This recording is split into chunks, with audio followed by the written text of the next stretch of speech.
Show tunes with lyrics where skill never wobbles. No wrong emphasis on errant syllables. Lively discussions of songs, queens and kings. This is the podcast my favourite sings. Rather than dissing what Broadway's rewarding, I'll give a listen to Goldsmith and Gordon. They'll dissect musicals, arrows and slings. Here on the podcast my favourite sings. When the show bites, when the rhymes suck, when the crafts regressed, I go to the podcast my favourite sings, where David and Paul know best.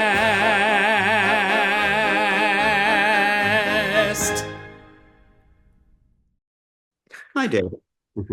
Hi, Paul. Oh, so I was on the other app, which was the Arbor app. I was calling this My Favorite Sings.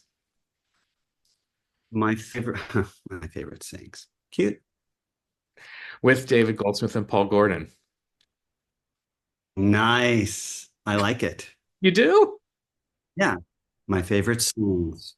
You know what I So mean? David, what would you like to talk about today?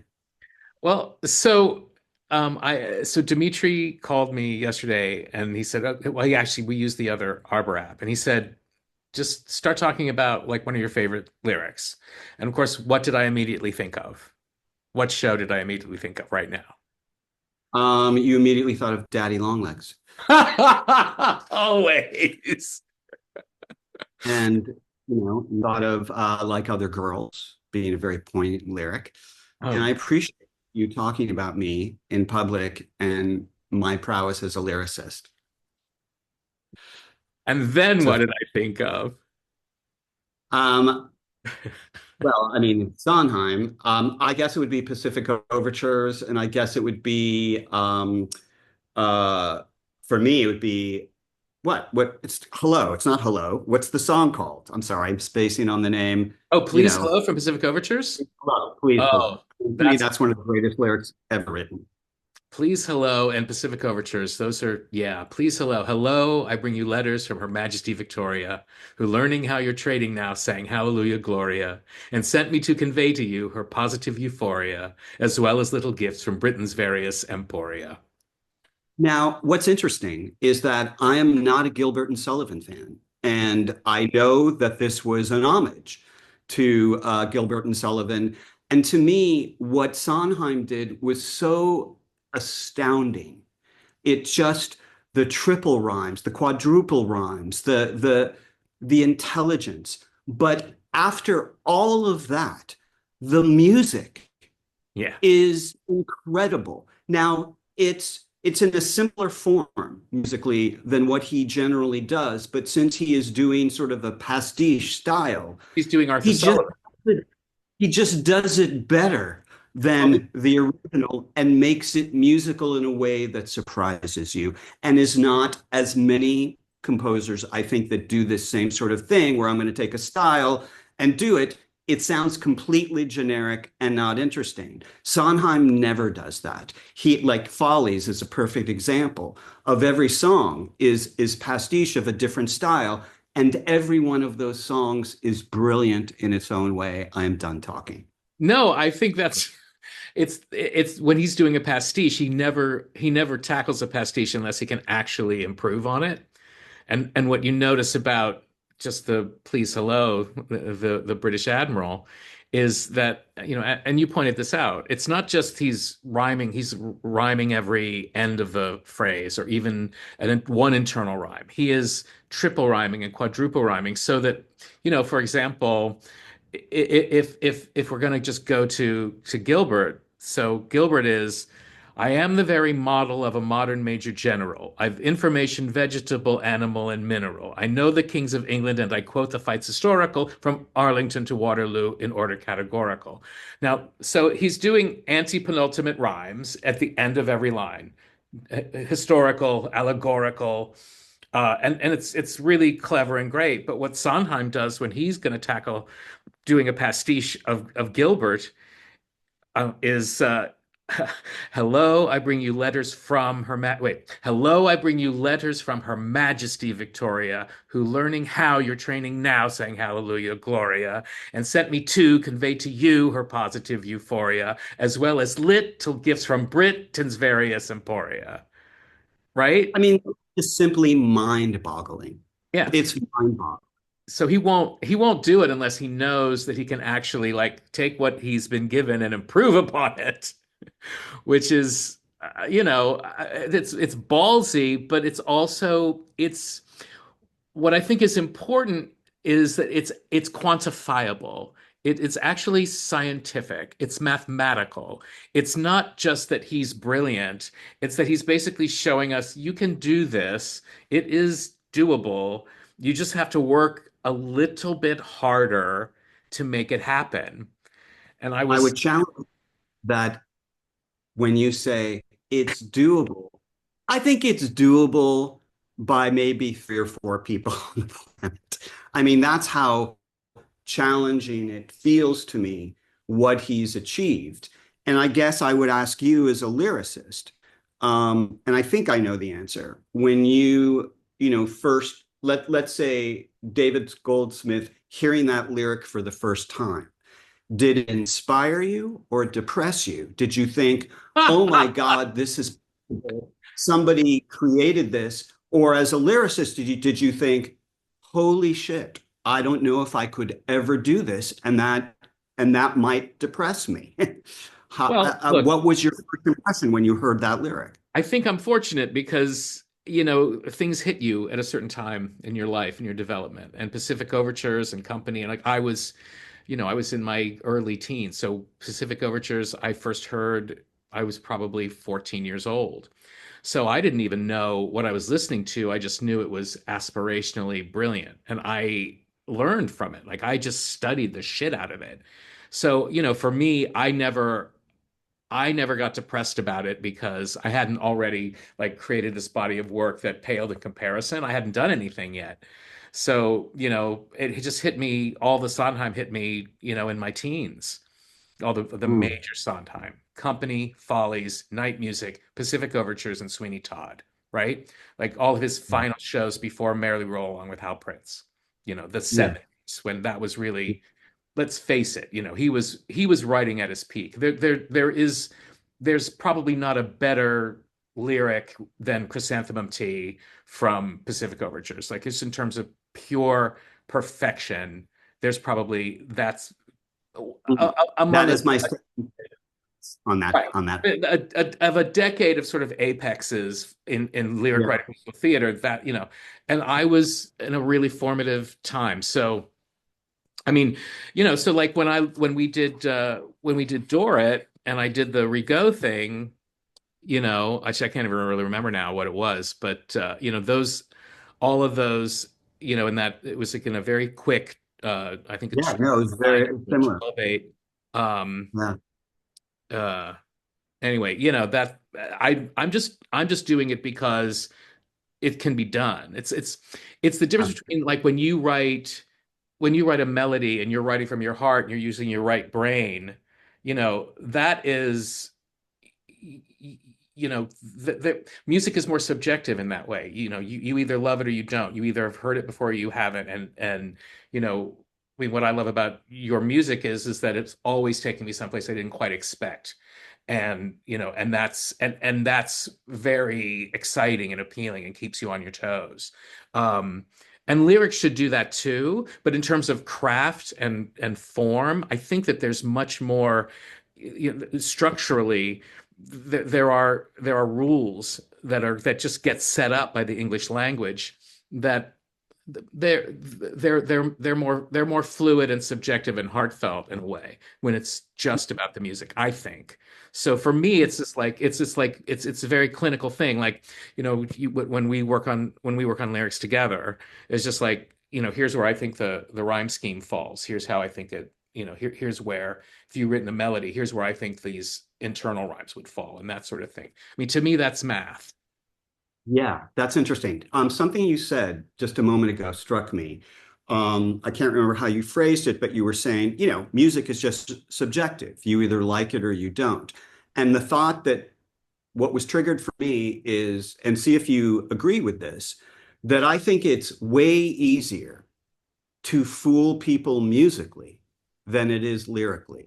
I think I think if you're a halfway decent songwriter and know how to put chords and a melody together and have a great arrangement, that you can present that with a fantastic singer, either in a pop song or in a musical, and people go, hey, I like that. And it's probably because they've heard it 5,000 times before. But I find with a lyric that the lyric is good or bad. It sits on the music or it doesn't. It's interesting, it hooks you in, or it does not. Do you find that? Would you agree with that I mean, thought? for me, it's 100% true, and I will be able to tell you within two lines, maybe four, of a music theater lyric, whether the Hmm. person is good at their job or not, in terms of just craft, prosody, rhyme, content, um, whether but that doesn't stop terrible lyrics from getting through and not being noticed or observed Yes, or no, nothing appreciated. stops it. But Yeah, but I right. think it's interesting, and I think we're in agreement that it's easier for music to slip by because lyrics are just there. They're on the face. Now, in sort of the last, since Hamilton, there have been a lot more lyricists that have been leaning away from the true rhyme and leaning more into false rhymes. And, as a lyricist myself, I guess early in my career, coming from pop music, I would do some false rhymes. In my original version of Jane Eyre, there are some false rhymes that no longer exist. They are now all true rhymes because my ear can no longer tolerate a Mhm, false rhyme. So mhm. I'm writing a song, and maybe it's a pop song in a show that I'm writing, a pop score, and Yeah. I'm going, it's a pop score. I can get away with this, but my brain won't let me do it anymore. It just doesn't feel good or sound right. What is your feeling about that? I'm gonna go to what my first question was. What did you think that I told Dimitri that I was talking about when I talked about a great lyric? And these days, the first thought I go to is Jason Robert Brown's The Connector, right? So for me, the answer to that question is in a song in The Connector, which I'm not going to pull up right now, but it's the song, it's the rap song, basically, where the character is singing about um, I got the wind in my sails is the name of the song, and it's fully a proper rap lyric, and it has triple rhymes, quadruple rhymes, and all of them are true and perfect. And what actually what actually occurs is complete clarity of the storytelling. It's like you're hearing this, and of course in the theater you're hearing it for the first time. But the Yeah. fact that everything is matching and matching up and rhyming correctly makes your comprehension of what the words are, what the storytelling is, what the craft is, what the fun of it is. It just makes it instant and immediate. You don't, there's no barrier between your hearing it and you having to grapple with what the words were. And so you're not, there's no time lost. You're just able to experience it with no filter because the craft is so strong and so pure. So for You me, know, the answer to the question is it is never a deficit if you have good craft and true rhymes, even in a pop or a hip hop genre or through that lens. It doesn't make it worse. that's a great way of putting it. I think Sondheim said something like, and will not even be paraphrasing him properly, but he said, when he's writing true rhymes and inner rhymes, he's saying the audience doesn't know I'm doing that. They're not intellectually going, oh, that's a perfect rhyme. Oh, they just they will just hear it and it will automatically be exactly what you just said. It will just go down easier as storytelling. It will be better understood. They won't know why. Somebody doesn't know why in the theater a false rhyme doesn't feel as clear to them because they're not thinking about that. They're not lyricists. They're not like, 1,000 lyricists sitting in the seats watching a Broadway musical every night. But I think that the idea of true rhymes connecting to a part of our brain that we're unaware of in storytelling and in music and lyrics is really something interesting to think about. And I think that there's actually, and for a rhyme purist like I am, like I don't think I've ever in my career intentionally, certainly just delivered a false rhyme. So like that's not a thing I'm like, it's not in my physiognomy as a writer to do. But what's actually worse, and especially, like in a score like Fallout, that Fallout is a pop folk rock score, and not everything in it is pure rhymes, but every word in it is the right word at the right time. That's a very difficult thing for a lyricist to pull off, and Dimitri pulls that off in that score. But in other scores, what's worse than the false rhyming is bad prosody, because bad prosody takes so much time for the brain to decipher what the word is and what the meaning Playing is. with process. Playing with So prosody. it's the wrong emphasis on the wrong syllable, right? So if the words aren't flowing out like they would be flowing out if we were speaking them, like if I set the words aren't flowing out as we were speaking them, and I set that against music that emphasized the words aren't speaking out as I emphasize them, you would have to be deciphering in your head what the hell I just said.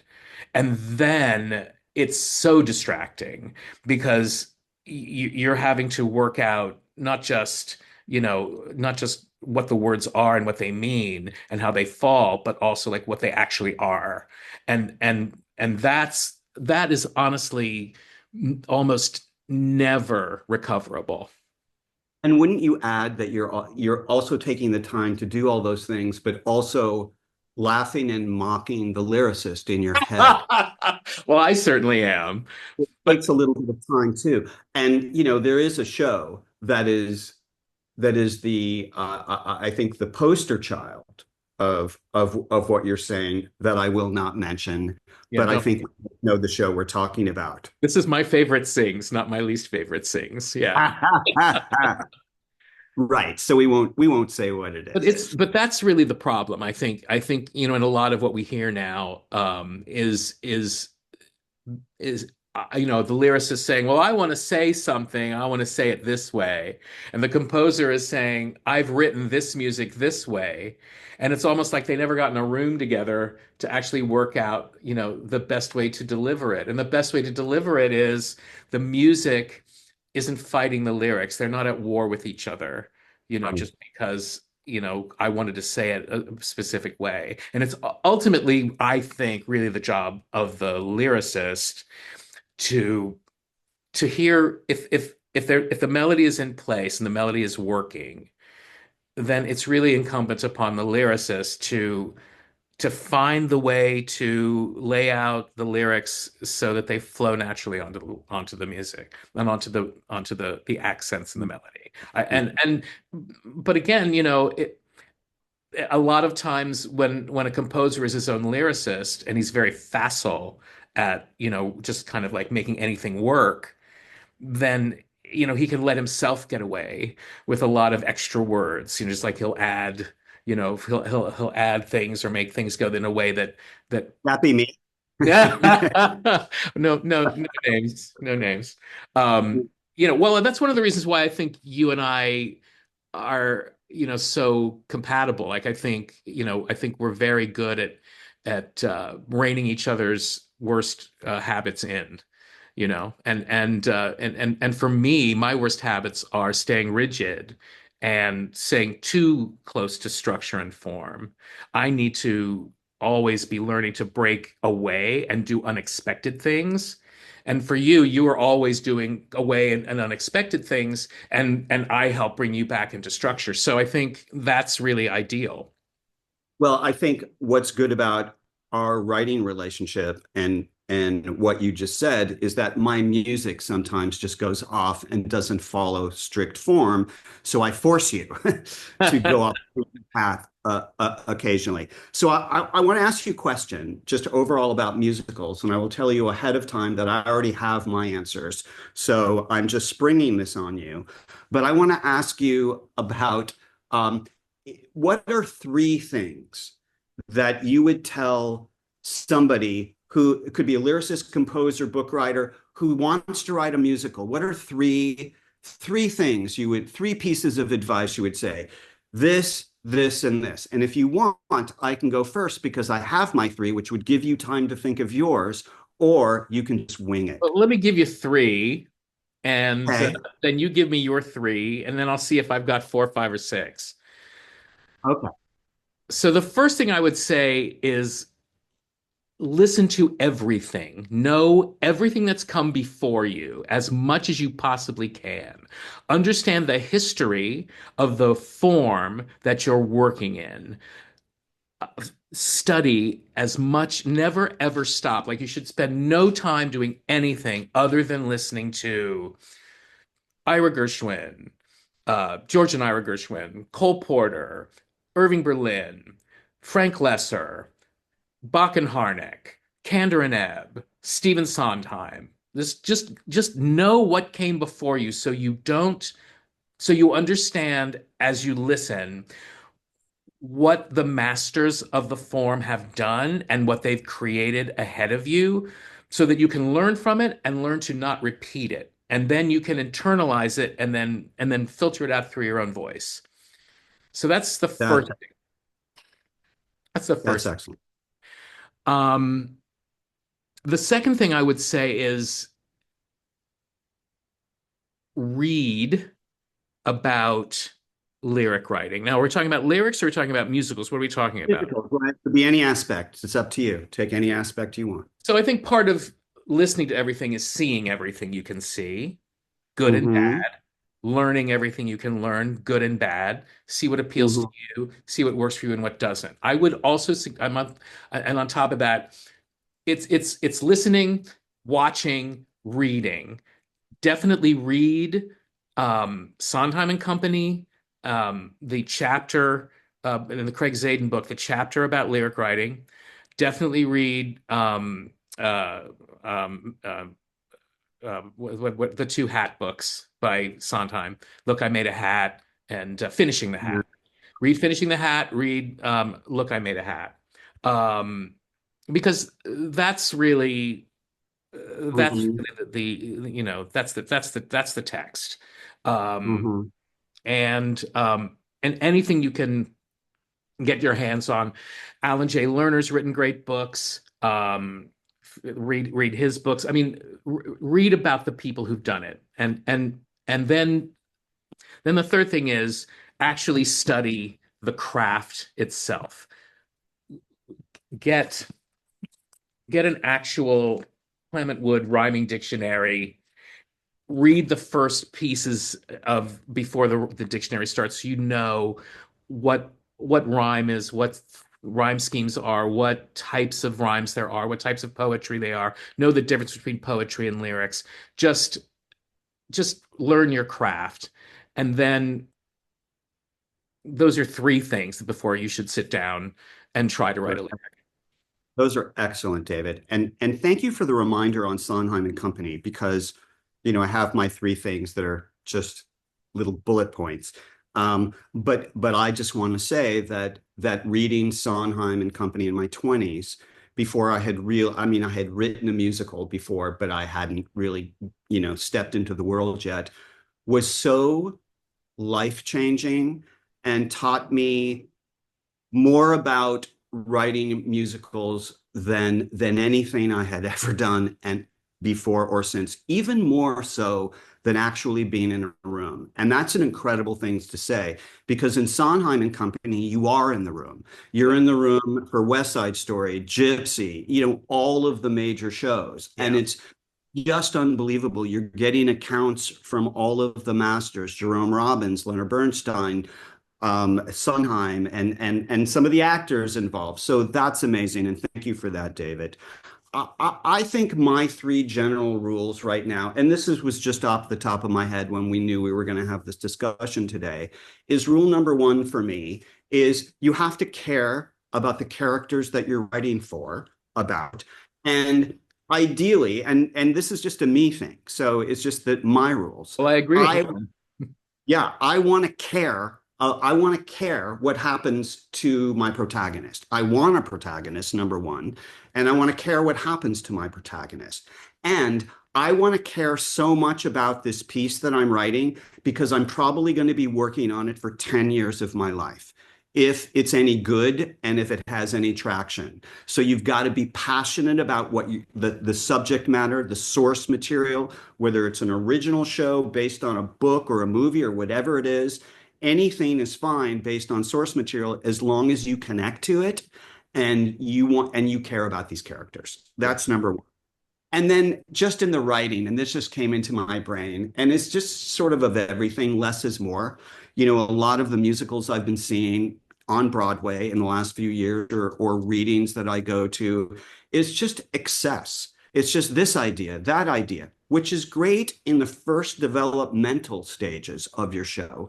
But at a certain point, you just have to step back and be objective and go, wow, I really love this big production number I wrote, but is it moving the story forward? Is it doing anything for the storytelling? And generally, I find once you've written an entire musical, there's probably 5 events, either scenes or songs that you don't need, that you don't know you don't need because you're so attached to it. So just understand in the writing process that, as Bob Fosse put it, sometimes you have to murder your darlings. Yeah. And then this is just a little thing for me in writing musicals. Don't give every character a song. There might be lead characters in your show that don't need to sing, that don't need a musical moment. When I mean a musical, like I want who's ever singing to either move the story forward, or I want to learn something about them that I didn't know that makes me care about them. And if it's a secondary character singing a number because that character has a few scenes, and suddenly the 11 o'clock number that you've spent so hard and so much time to make pay off does not pay off because we're tired. Our ears are tired, because now you've given us certain events in the show that we didn't need. And now now the things that pay off at the end of the show do not work as well. So those are my, just off the top of my head, 3 general writing of musical notes. All right, so I have my new 3. So my initial 3 was about lyric writing, like as a lyricist. So I'm going to answer your question, and you've narrowed it down beautifully. I'm gonna just piggyback off of that. Okay, here are my 3 things. Ready? We're gonna do a musical together. Like, Paul, you come to me and you say, "What about this idea?" Which you've done, and we've done it. The first question is, does it sing? Right? Yes. Yes. Should it be a musical? Is there some background about this world that makes it want to sing? Is it yeah, go ahead. I just have to interrupt you because that is such a brilliant point. And this is especially true in movies that we all love, Yeah. oh, I love this movie. This should be a musical. The next time you say that to yourself, ask yourself, why should it be a musical? Right. What will improve the experience making it a musical? And as you say, do these characters sing? Most of the time, the answers are no and no. Yeah. And it's not always that they sing because there's some show business background to it, like Gypsy, obviously. No, not at all. That Not sings, at all. there has to be a sound that comes with the idea that sings, that has music. That's first. The second thing is what you alluded to, which is really important. It's kind of the most important thing in a way. Well, they're all important. Do I care is the second thing. Just do I care? Why do I care? Who are these characters? What is their struggle? How do I relate to it? How does it relate to me? Do I have some personal connection to it emotionally? Because the reason we're writing these musicals and the reason people go to them and the reason the ones that are hits is because they're providing an emotional experience for the audience. And if you don't have an emotional experience, you don't have a show. And that's all connected to do I care? I have to care about the story and I have to care about the character. 1,000%, David. 1,000%. And the third thing, which is really this is the one that does you in. Because you can have a show that sings and you can have a show with characters you care about. But the third thing is really elusive and hard. And that is there a reason for it to be now? Why this show? Why now? And that's the lightning in a bottle. See, that's You interesting can't because always predict how that's going to play out. Now, generally, if you have a show that is about people and has universal truths in it, there will be a way to apply the why this show, why now. There will be. But sometimes there's not, and you have to know when you don't have that. that's very interesting because what I would say is I would equate if I care about the characters, it's now. If I care, it's now. If I don't care, it's not now.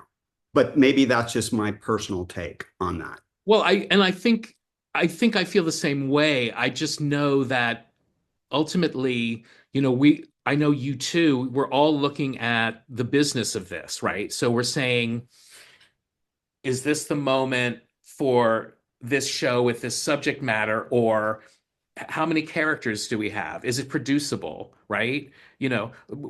We're talking about we've been adapting this Dickens novel, and at one point we're talking about we could do this as two parts, like Angels in America, and yet Yeah. they're commercial. Actually, 10 parts. It was a 10-part series, which actually We could still is do an that. incredibly fantastic idea.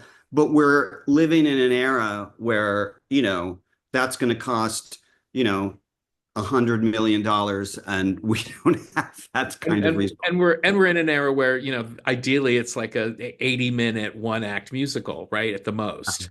Yeah. Well, I Um, mean, and another thing that we haven't really hit upon, is as we approach a new era in musicals, as you know, I'm very much a proponent of the one act musical if possible. Obviously, my Jane Austen musicals cannot be one act. There's too much story.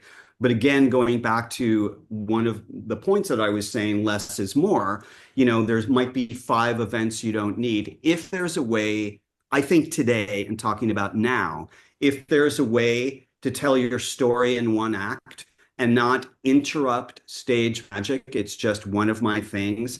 I don't like when stage magic is interrupted and suddenly I'm in a lobby with people and what happened to this fantasy world I was just in. And obviously not every show can do that, but that is something that obviously you and I have talked about a lot and that I gravitate towards. All right, you're done with me now. I can see by the look on your face. no, you know what? I was trying to think of.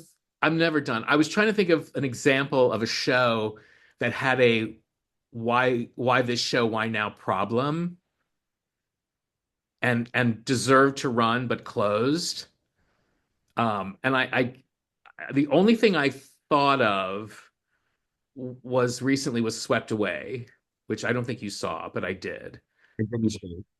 Which was Very mixed things. People either loved it and thought it was one of the most innovative things they ever saw on Broadway, or you were in the camp of you will hate this. well, I think that show had a why this show, why now problem.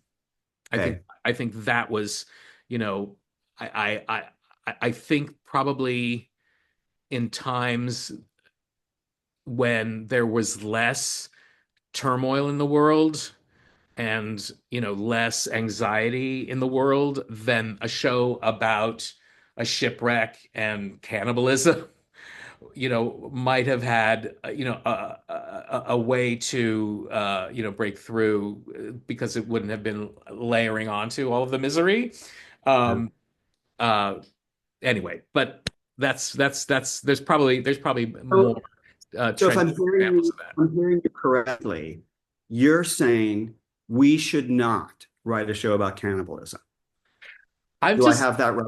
I'm just saying, look, Sweeney Todd is tangentially about cannibalism. You're correct. Well, listen, once you have a successful show about cannibalism, can you really have another? I think that's the bigger point. I think that's the question. Um, Well, Paul, David, I hope you've this has enjoyed been this first fun. episode. Yeah, of my I favorite really things. have. But here's the bummer is Okay. that I wore my uncool glasses Oh, because, Paul, you know, change it up. Change it I up. forgot to put these on. So So episode 2, people, get ready. I have a lot more to say. you've got a lot to look forward to. Thanks, Paul. This was All fun. right. This was great. Love you. Love you too. Bye-bye. Bye. My Favorite Sings with David Goldsmith and Paul Gordon is a production of Virtual Stage Lab.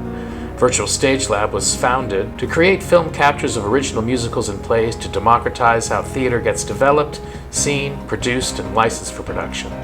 If you have a favorite sing from a musical that you'd like to have David and Paul discuss, break down, and analyze, please contact our Director of Marketing, Melody Munitz, at virtualstagelab@gmail.com. For more information and our catalog of original projects by Paul Gordon and David Goldsmith and others, go to www.virtualstagelab.com. Main title parody lyrics written and performed by David Goldsmith. End title music by Paul Gordon from the Gordon and Goldsmith musical My Improbable Sisters, starring Jenna Lee Rosen and Tony Award nominee Jasmine Amy Rogers, now available to stream for free on the Virtual Stage Lab page on YouTube. If you enjoyed what you heard today, please like, comment, and share on social media. Thank you for listening. Welcome to the community. This has been My Favorite Sings, a practically perfect, not at all corny title. Title under protest by Paul Gordon.